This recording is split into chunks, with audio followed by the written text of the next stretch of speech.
নবীজি বলেছেন তিন কারণে মানুষের হায়াত কমে যায়।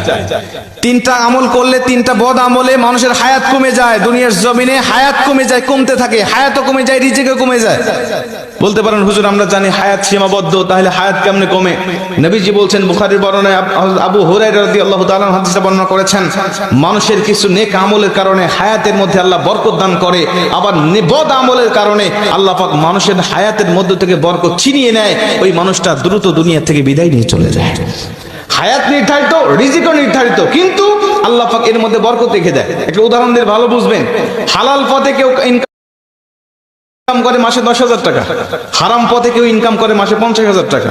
এই হালাল পথের ইনকাম করা ব্যক্তি দেখবেন মাস শেষে খেয়ে দিয়ে আরো 2,000 টাকা ইনকাম করে সেখান থেকে সঞ্চয় করতে পারে। 50,000 টাকা যিনি হারাম পথে ইনকাম করে, মাস শেষে তাকে আরো 10,000 টাকা ঋণ করতে হয়। কথা কোন ঠিক কি না? তার মানে হালালের মধ্যে আল্লাহ বরকত রেখে দিয়েছেন, হারামের মধ্যে কোনো বরকত নেই।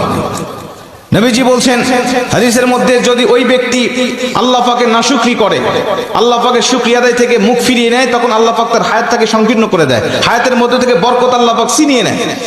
এজন্য সব সময় আমরা হায়াতের আল্লাহ পাকের শুকরিয়া আদায় করতে থাকবো ইনশাআল্লাহ। যে পজিশনে রেখেছি আমরা ওই পজিশন থেকে শুকরিয়া করব।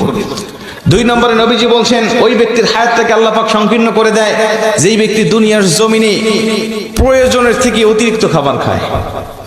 মানুষের রিজিক কিন্তু নির্ধারিত, আমরা জানি রিজিক